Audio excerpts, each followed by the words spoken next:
A few days ago, I was watching some YouTube videos when I came across a video from Maddie Hapoya in which he says this. The only problem is photography is kind of dying. So, is Maddie right, or should we cancel him? Because that's what you do these days, right? If you disagree with someone, you just cancel them. Are you kidding me? Of course not. I love Maddie and his videos, and it's also a very interesting topic, so let's just talk about it. And it doesn't matter if you agree or disagree. Ow. What does matter is that I really hurt my hand there.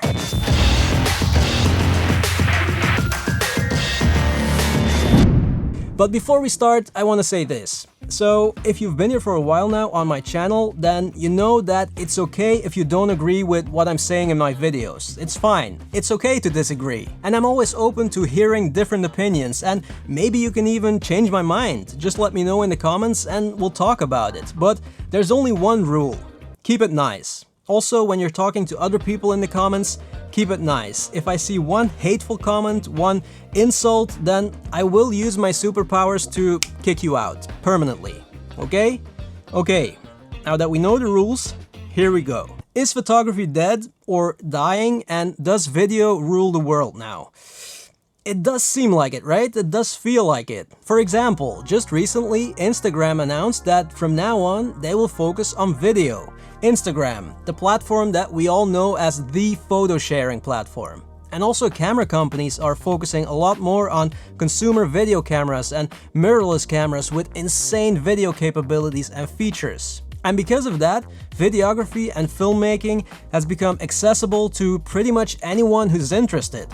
And I think that's really important because it wasn't always like that. Look, when I started before I started studying photography in the 90s and 80s, 70s and before that, photography was something for specialists. You couldn't just pick up a camera, shoot some photos and then call yourself a professional photographer. It just didn't work like that. Also, here in Belgium at least, photographer was a protected profession, so you needed some kind of degree to be able to call yourself a photographer. Of course, there were also amateur photographers and hobbyists, but it was just a small group, not like now. But then, the year that I started studying photography in 2005, 2006, that was the first year that at that college that I went to, that film photography was optional. So you didn't need to take that class anymore to graduate. And that was also the start of the big digital photography boom. In the decade after that, it exploded. New DSLRs every year,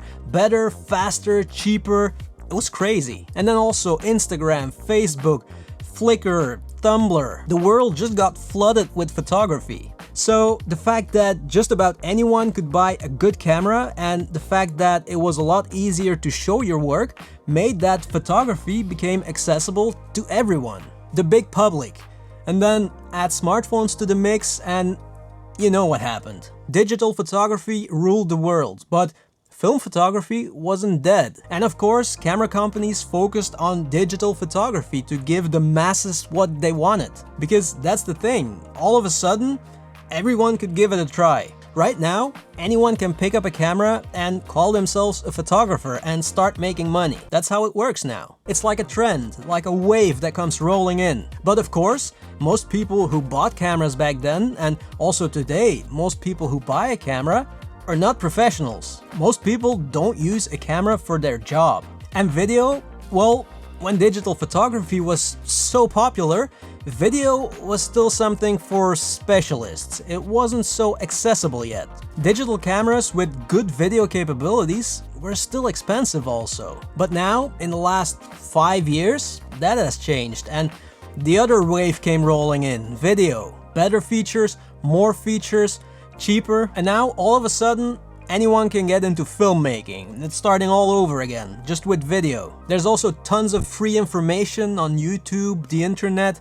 You know, it's easy to start with video now. It's also easy to upload your work and show your work, and it's the new exciting thing. Because now, just about anyone has access to all the tools that before only Hollywood professionals had access to. Maybe that's a bit exaggerated, but you know what I mean? So, It's a new trend, and of course it's fueled by social media and camera companies. They want to make money off of that trend. And it's also exactly what happened to me. I was a photographer, only a photographer for more than a decade, and then I slowly rolled into video, and now I'm more into video than photography. Because it's new and exciting, and there's so many things to learn. And photography right now is just secondary. It's still important, but you know, it kind of feels like photography,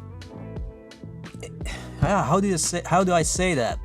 It's like normal. Everyone knows how to do it. Like second nature almost. I know it's not exactly like that, but I hope you understand what I'm trying to say here. It's like Maddie said, photography is being pushed to the side by social media and camera companies because they want to make money off of that new trend, video.